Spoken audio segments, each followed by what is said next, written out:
Welcome kwenye channel yetu pendwa kabisa ya movie za kutafsiriwa za Kiswahili. Hapa umefika kwa DJ Mswahili. Utapata movie kali zilizotafsiriwa Kiswahili, za kuchekesha, za kutisha, action kali, bila kusahau animation za watoto. Usisahau kusubscribe, kulike na kucomment.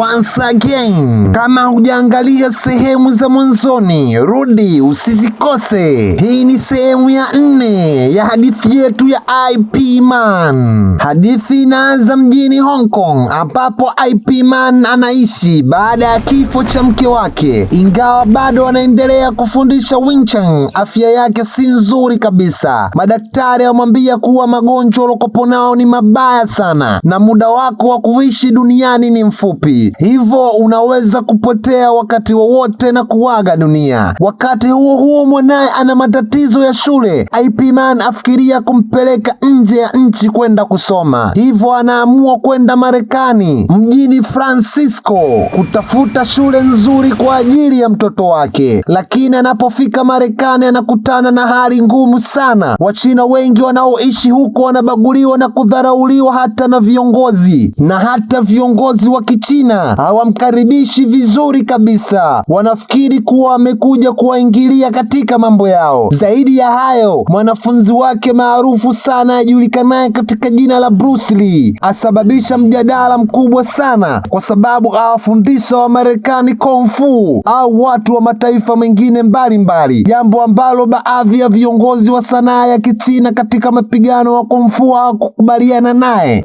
IP Man ajikuta katikati ya mgogoro huo, lakini matatizo makubwa yanaanza pale wanajeshi wa Kimarekani wanapoanza kuwadharau wa China na Kung Fu yao. Kuna sergeant mmoja mkali sana wa jeshi anaamini kuwa karate ndo mbinu bora kabisa za Kimarekani kuliko Kung Fu, na anaanza kukusanya wa China na kuwadharau hadharani. Wakati huo binti wa mwalimu mmoja wa Kung Fu anapata matatizo shuleni kutokana na ubaguzi. IP Man anaona mateso anayopitia wa China, anaamua kuwasaidia. Kadri story inavyoendelea, mapambano makali yanaanza. Kuna mabingwa wengi wa karate na wanajeshi wenye nguvu na wapiganaji mbalimbali wanaotaka kudhibiti ubora wao, lakini kila wanapokutana na IP Man wanagundua kuwa utulivu wake unaficha uwezo mkubwa sana wa wapiganaji. Mapambano yanaendelea na yakiongezeka hadi kufikia katika jeshi la Marekani. Sergeant huyo mwenye kiburi awashambulia hadi walimu wa Kung Fu na kuwajeruhi vibaya sana. Habari hizo zinamfikia IP Man.